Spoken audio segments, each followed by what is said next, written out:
Welcome to the Gorgeous Gray podcast.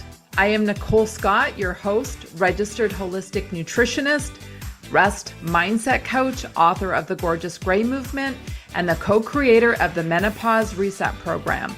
In this podcast, we have real conversations about aging as a woman and all the pressure and uncertainty we feel as we head into menopause and beyond.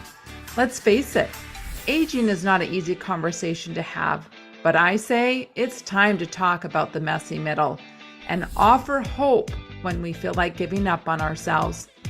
Let's talk about our fears around gray hair, our muffin tops, and even our dry, itchy vaginas and everything in between. I will help you reconnect to your feminine energy and offer real solutions from experts in their field to navigate aging as a woman. I believe we, as women, deserve to shine even brighter in this next chapter of life. So with a sense of humor and a lot of compassion, let's dive into these vulnerable conversations. Thank you so much for joining this incredible episode with Diane Gilman. Oh my gosh, you are in for such a big treat. She is a pretty big deal. We had a little bit of tech issues. I apologize, but I did not want to get rid of this podcast because it was so good. So just be patient with us as you move through the podcast. There might be a few glitches that we just could not fix, but it is such a fantastic podcast. You will want to hear her story of going through cancer and being a fashion designer and reinventing herself at the age of 60. Tune in. This is going to be a good one. Hello, gorgeous gray women. Thank you for joining another episode on my podcast where we inspire women to have a conversation about aging and beyond. Our special guest speaker, she is incredible. You are in for such a great treat. Diane Gilman, she is a new author of Too Young to Be Old. You're going to learn more about her book in our podcast. She's a fashion designer and she is a TV superstar. There's her book there. And you will have known her from around the shift and change, and she figured out how to support and feel sexy in jeans again, which I absolutely love. She's a cat mom. She's a breast cancer survivor, and we're going to dive into that conversation today about that story and just mastering the art of aging. So thank you for tuning into this episode. Thank you, Diane, for being here. I can't wait to hear your story. Nicole, you know what? We've got such a message of hope and joy and discovery. And I'm having, honestly, a blast at 77 years old. And I know that that is so against not only industry standards of anyone who's in front of the camera and the public, but also society standards. And I feel a little bit naughty, and I feel like a trailblazer, and it's all a mystery. And I feel like I'm hacking through the jungle of ageism with a big machete that says, no, you're not going to keep me down at 77. And you know what? The book has a lot to do with no longer being the invisible woman, which is sort of what society has in store for us as we age, but we don't have to say yes to this. So I love the whole philosophy of your podcast. It's so necessary. I went gray probably at about 28 years old. It started getting really gray. So I was dyeing my hair forever. My hair grew like a weed, I wound up having a diet like once every 7 days. Massive upkeep, but all okay. Okay, so part of my television image. Then, Christmas Eve of 2017, I got a diagnosis of breast cancer. I had to go in for really monumental chemotherapy, stage 3 cancer. All my hair fell out. Everything. So I had a little time to think about this, but they wanted me, tremendous amount of pressure, to get back on air as soon as I could, because I was a #1 fashion personality on tele-retail, and actually their #2 largest contributor. So the money, there was a lot of money calling out, like, you got to get back on TV. So I literally was done with major part of this, all this therapy, by mid-November of 2018. Had a suitcase at Mount Sinai Hospital in New York, got in a car, went to LaGuardia Airport, flew down and did shows with about 1/4 of an inch of hair. So I couldn't dye it. There wasn't even enough to dye to a color, and I had kind of no idea how that would look. So I thought, okay, so I'm going to call this my Annie Lennox period, and that's cool, but it's not really me. Then it started growing out, and when it started growing out, I really had to come to that conclusion. And I thought, you know what? I've never hidden my name, my age for my audience. I'm 77 years old, and let's go on a new adventure. And the adventure is going to be for a fashion designer and a complete fashionista. Who do I want to be now in this period of my life? Well, I still want to have monumental hair because I love kind of hiding behind it, using it as my major part of my image. Can I do that with white hair? Question mark. We don't know. How much is it going to grow back? So now I go and I research vitamins that are totally essential to that. And I get on that regime. And here we are. Gorgeous. And it's worked. Like and gorgeous. There's Wow. lots of it. Then, next good thing, it just grew out lustrous white. I don't know how, I don't know why, but it did. And interesting and kind of hilarious, as it was growing out, before I could even go back to the hairdresser, there wasn't even enough to do anything with. I'm still on TV. So I have to shampoo it myself. So I go out, I find some shampoo that says it's for white hair. But when I open up the bottle, it's bright purple. And I think, oh, am I going to look like the blue light special, the blue plate special? I mean, I don't know about that, but I had no choice because, ladies, as you know, almost nobody, that part of the beauty industry here, makes special products for us. Okay, so I shampoo my hair. I have to get on a plane and go do TV, and I look in the mirror and it's purple. The color of the shampoo has, yes. And it was hilarious. I get to the airport, and whatever you're going through, security, they're very young. And one girl says to me, I really love your pink hair. That is so cool. And I realized people think I did this deliberately. Like this was, it was not a fashion statement. And I never did it again. But then I get to my hairdresser, who does a lot of celebrities around my age. But they all have dyed hair. They all go on being natural blondes with balayage, and then there's me, and no one knows what to do with me. They don't know how to blow dry it. Are we doing it straight? Are we letting it be curly? I'm thinking about that. It took forever, so I had to make it an adventure, and we had to come to a conclusion. What was going to look good in real life, what was going to look good on camera. And so in the midst of that, a great excuse to buy more clothing, I realized that the colors I had worn all my life as a dark auburn redhead, almost nothing in my closet was going to work anymore. Oh, gee, too bad. Yeah. But now I'm getting into a whole color theory, which I bring to Instagram weekly, how to dress as a Silverella, which is what I call myself. And you want to Oh, I know love something? that. I made an adventure out of it. I made it fun for me, and hopefully I will for lots of women. And take it that way. It's a new period of your life. One thing I really hate is when you see women, especially from the back, where we get male pattern baldness the way guys do, but you see that quarter to half an inch root of white hair and then color because you don't keep up with it at the rate Yeah. you should.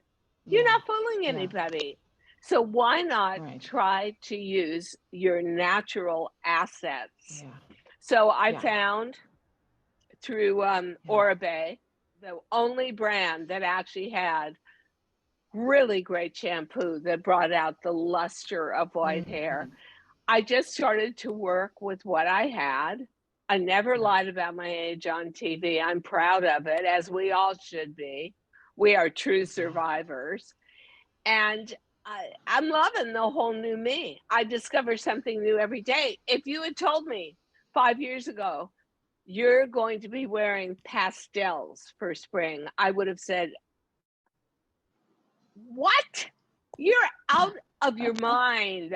Yeah, I'm wearing pastels for spring. They look great on white hair.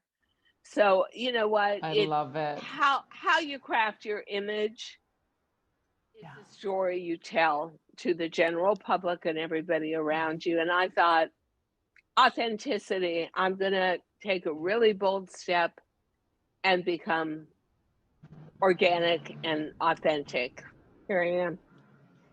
I love it. It's so great. My Thanks. mom went white Thanks. like you when she was in her 50s. So in my 30s, I got to witness my mom, and I dyed my hair for many, many, many years. And then finally, one day with a scare, I had lumps in my breasts, and I was waiting to find out if they were cancerous or not. And so in that week, when you say that you have time to think and reflect, that was when I was starting to go back to the books, and I went, oh my gosh, this could be a link. I'm pulling it out. I don't care whether I have cancer, no cancer, I'm done. And I just made a decision Yeah. as a woman at age 47. I was like, oh my gosh, and I'm a nutritionist, and I'm on stage, and I'm in front of audiences to talk about health. Will I get judged? It doesn't matter at what age you make a decision, you go. I love how you say There is, adventure. Make it an yes. adventure. I am so amazed at how much of myself I had to convert. I would really like to call it in its own way rebranding yourself. Yeah, And there yeah, needs to be more of us because I find I walk into a restaurant in yeah, Manhattan, I'll be the only one with undyed yeah, hair, with white hair. And yep, people don't know yep. how to treat you. Like they treat you as if you're kind of a relic. They treat you as if Yeah, maybe you're not totally mentally cognitive. They treat you kind of yeah. as an old lady. I mean, one of the most amazing things that happened, and it only happened a couple of months ago. I went out to dinner. It was on Madison Avenue, but on I actually side street in the Upper East Side of Manhattan, and I'm with friends and they have to leave and I can't find my car and driver, so I'm waiting for him to swing around. Out of the shadows, and it was kind of a misty kind of night, comes this guy, gorgeous, unbelievable, younger, like in his mid 40s, movie star quality, walks up to me and says, I hope you realize how gorgeous you are. You're one of the most beautiful women I've ever seen. Here, take my arm. Oh, Let me walk you to the car. Because my car had pulled up. He said, no woman as beautiful as you should ever have to stand alone on a street. And I thought, bingo, I did it. My hair is finally working for me. Bravo, Diane. But, these are not automatic decisions. You really got to think about it, and you know that you're going to get a certain amount of kickback of ageism. So I did ask myself along the way, and I had a lot of understanding of makeup and finally how to deal with my hair from television, years on television. What do you want to be? That's your first question to ask yourself if you are going to go au naturel. And my answer for me was glamorous older woman. That's what that is what I wanted to project. That was going to be Yeah. good for me and my public and television image. And also, it really works for the city I live in. So that's what I would say. Your first question from yourself to yourself is, what do you want to project? What is the message you want to give? And then you need to start working into that. And I think it's great to explore something so new and maybe unplanned for at a time of life where a lot of what we see and experience is like, oh yeah, seen that, been there, done that a million times before. I love it. And I like how you say, like, explore who you want to be in this next chapter, the rebranding, right? Like, you don't have to copycat somebody that it doesn't resonate with you, right? Like for me, coming down to Mexico, I've literally packed up my makeup bag. I'm like, you know what? How many years of putting makeup on? I'm like, I'm literally going to walk around and try this no makeup thing and see if I can fall in love with myself with having a naked face. Right? Just why not? Let's see. And I'm feeling really good in just naked skin of like, this is just who I am. And it's fun and it's still playful and I can braid my hair. And my partner, my boyfriend this morning said, oh, you're looking like like younger. And it's more just how you feel and how you show up. So thank you for all that you do in this work that you're doing. And I want to run into now talking about your book. Now your book, oh my gosh, show the audience your book, Too Young to Be Old. Look at that. Beautiful, beautiful. I love the cover. Right? And then I love how you say how to stay vibrant, visible, and forever in blue jeans. So let's talk about your book. What inspired you to do this book? And what's the main message that you could kind of share with the audience? And where can they get it? So very easy to buy on Amazon. And this book, I had written a first book, and that was more about the journey of becoming the jean queen and this phenomenon of developing a middle-aged proportion jean and how it just caught on fire and became $100 million a year brand and then went global all through Europe and Australia and Canada on the shopping channel. The day that I found out that I had stage 3 breast cancer, I called up a friend of mine who'd written a lot of articles on me for the Palm Beach Post, the senior editor, Jan Tuckwood. And I said, you want to take a journey together? I don't know if I'm going to survive, but let's walk down this road together and tell the story, because we're both good storytellers. So a little bit of it is my background and how challenged my childhood was and how I persevered and against all odds. I got everything I ever wanted and became everything I ever dreamt of being after the age of 60 in a completely age-phobic, youth-obsessed industry fashion. And then how I want to say journeyed through purposefully breast cancer and came out the other side happier, more grateful, more joyous, repurposed, determined to live every minute productively and to its fullest. So you could say I'm someone who takes lemons and makes lemonade, but everybody can do it. And I was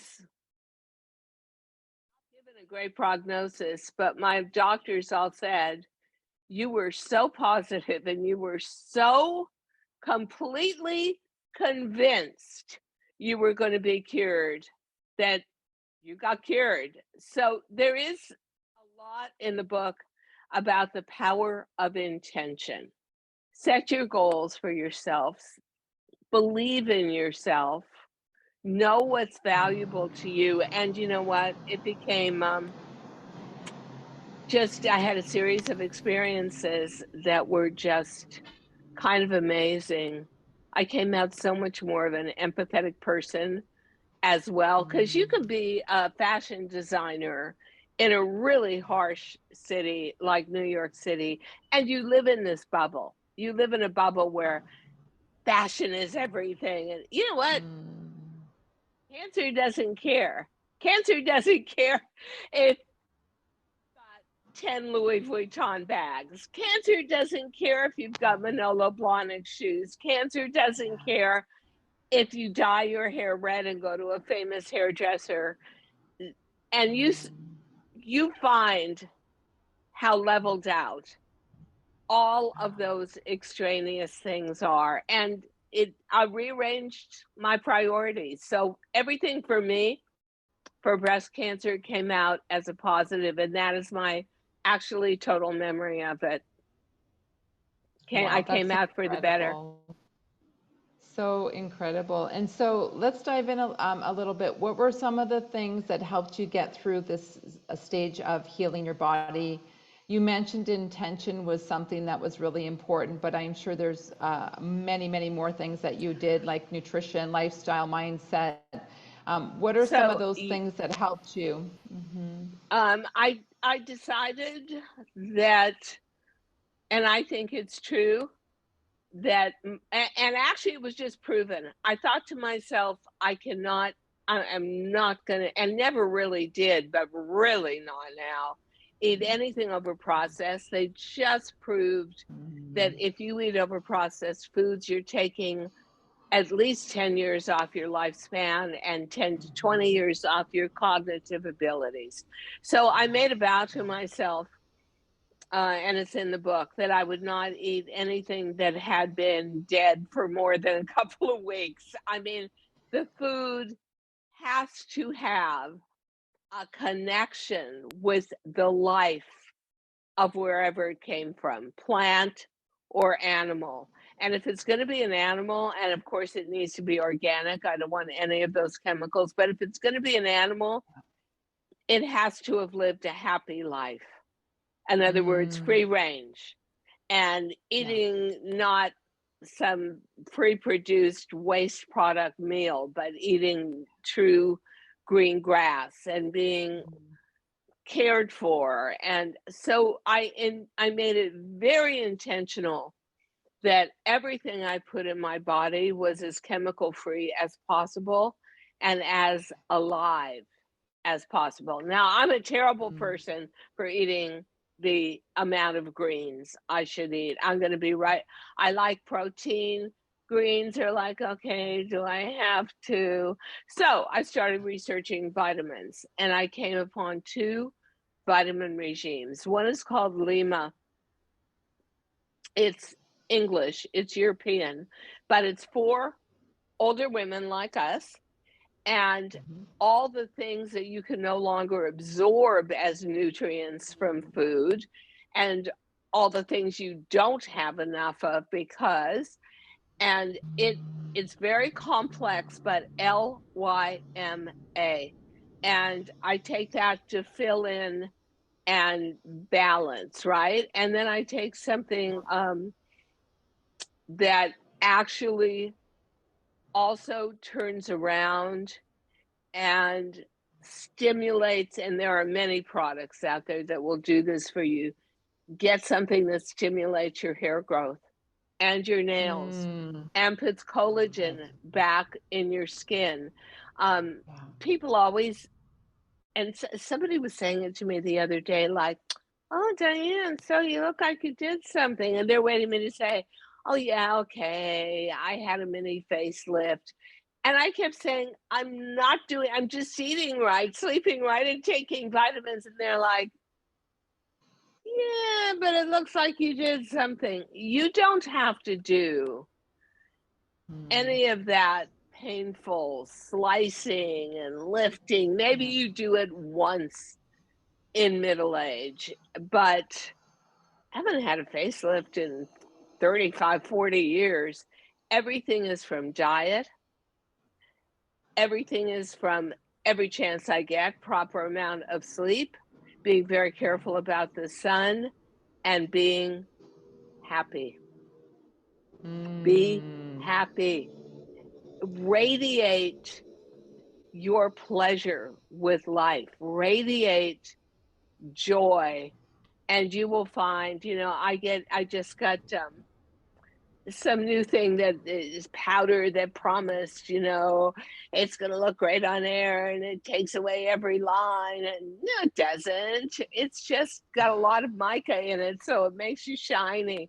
But what really care of every line is how you project the enjoyment you get out of life. How easy is it for you to laugh and smile? And that was really intentional for me when I first walked into Mount Sinai.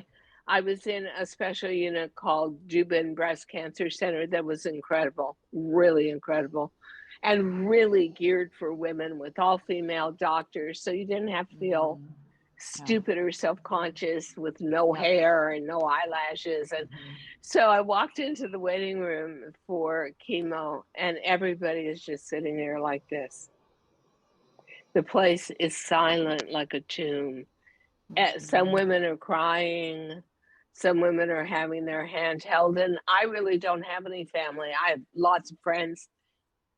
People signed up to come with me to every treatment. It was really lovely. But, it's basically alone. And I thought, I am not going to be that bitter, upset.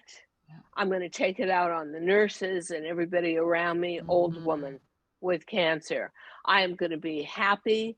They are going to want to see me. They are going to anticipate my treatment every week. I remade myself through cancer.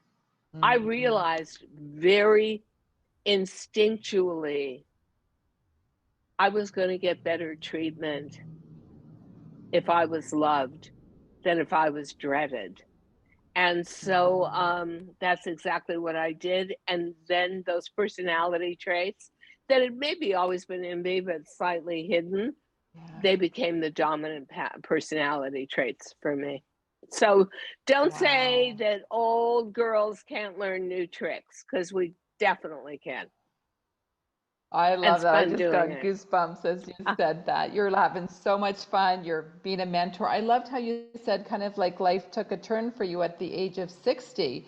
And how many stories have we heard in the world where women at a later stage in their life end up turning it up, cranking it up. And I love that. I mean, I'm 52 and I'm having these conversations now with midlife women. And I'm like, these should be the best years of your life, the level of freedom, the level of self-care, the level of hopefully some financial success so that you can spend money on you for play, for fun, for all of that good juicy stuff. So I love that you're 77 years old. I'm like, I want to be like Diane when I get to be 77 and write another book and have more plays. So, oh my gosh, girl, I am so grateful that we are having this conversation, because I think it's going to really land for a lot of women and give women hope when, at 50, when things start to head south on many levels.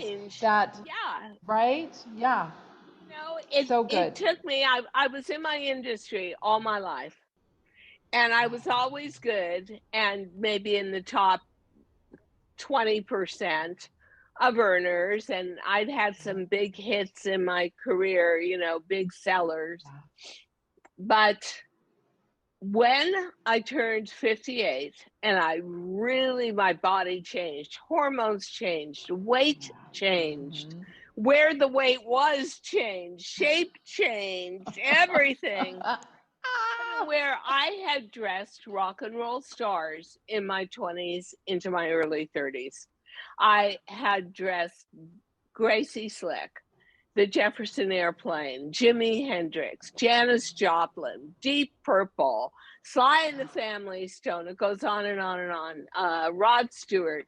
And I can't get into a pair of jeans. And I spent close to a year, every weekend in between work, going to category killer denim stores like the Gap, right? Yeah. And they didn't want me. That I wasn't what the jean industry was about at all. And yet I knew from a large audience that was middle-aged on tele-retail, QVC, HSN, those women were out there. So shop and a shop. And I get so many insulting comments from like little sales girls who are on spring break, like, ma'am, you're too old for this department. Oh, thank you. Like, lovely. Wow. So one day I just thought, you know what? I'm never going to find it. I'm going to make it. So I took my measurements, which were like spare tire around the waist.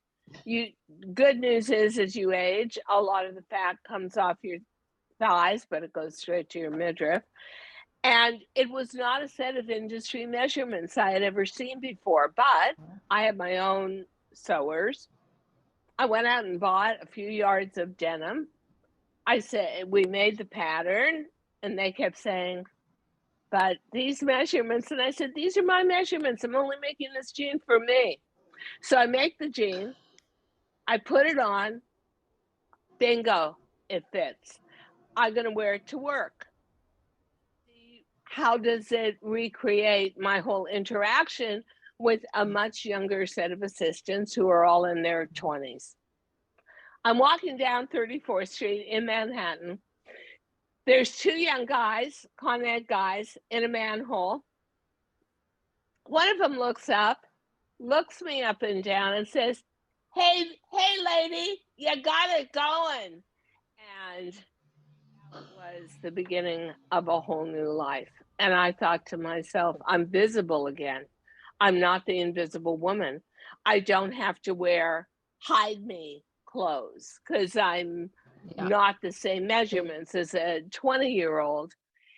And then I went to work, and where they were always saying stuff, I go, yeah, Diane, back in your day, like I'm an antique.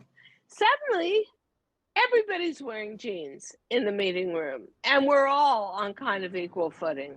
I thought to myself, wouldn't this work for like millions of women? So we had a new CEO in tele-retail, Mindy Grossman, who had developed Ralph Lauren jeans from their inception. Brilliant. Yeah. Brought the idea to her. Very, very. She loved helping fellow women. And I said, I've got this idea for a middle-aged jean. The audience is middle-aged. Will you agree to give it some airtime? So of course she's not going to give it prime time where you're expected to do like $500,000 an hour in sales. So I get 5 a.m. on a freezing, frigid February morning with a large size host who bursts out in tears before the show and says, I'm not wearing jeans. I'm like a size 24. I'm not wearing your jeans. I'm not. Oh my God, so much drama. We go on air, and in 3 minutes, we sell all 5,000 pairs of jeans. And now we have nothing to talk about for the rest of the hour. But oh my gosh. I thought, okay, this is it. So at the age of 59, 60, after being in an industry where most of my contemporaries had been gone for a long time, you know, your career goes on until about 50, maybe 52, 53 in fashion. And even then you're a relic, an antique. Here I am. My big moment of stardom comes at 60 years old. And that was the electric moment of my life. And after it started, we've sold almost 23 million jeans since then in 12 years. In 17 years. And since then, about a year and a half into it, I just thought, okay, so whether you're eating fish and chips or a plate of pasta or snails or American cheeseburger, we've all got the same hormones, right? All of us girls are linked together by the same hormonal Mm. system. So it's going to work for almost any nationality you go for. And then QVC gave me my first chance going on air in London for the UK. I shot to #1.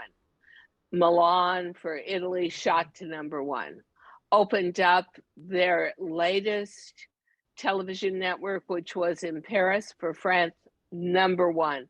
So that one, you never know it. If you're not in it, you can't win it. So I say to anybody out there who's starting in their 50s or in 55 or edging towards 60, take that phrase, it's too late. Take that phrase, it's never going to happen, out of your vocabulary. If I had quit when traditionally I should have quit in my industry at the age of about 50 and just said, I give up, I've done this for 30 years, it is what it is, I had an okay career, I would have never experienced what I did, which was just so phenomenal how one light bulb moment could change your entire life, and you never know when it's going to happen. So you should and could and don't ever think about giving up. That's incredible. So are the jeans still like in production? Like where can a woman get your jeans? Well, you Are they can go still to HS, available? you go to Home Shopping Network and you can see the shows. I just retired from the live part of television because now I want to become one of the first white-haired influencers on social media. That's my next big fascination. So, yeah. You know, people had a lot of ideas. People have a lot of ideas for you. Probably when you start out in your late teens, early 20s. And as you traditionally end up, and I ended up late, you know, semi-retiring at 77. And it was, oh, so now you can just kick back. And no, wrong personality. Or, oh, so now you're going to take a lot of cruises and travel. No, I'm not a cruiser. I am a productive person. I lead what I like to call a solution-driven life. I figure out what's problem for me.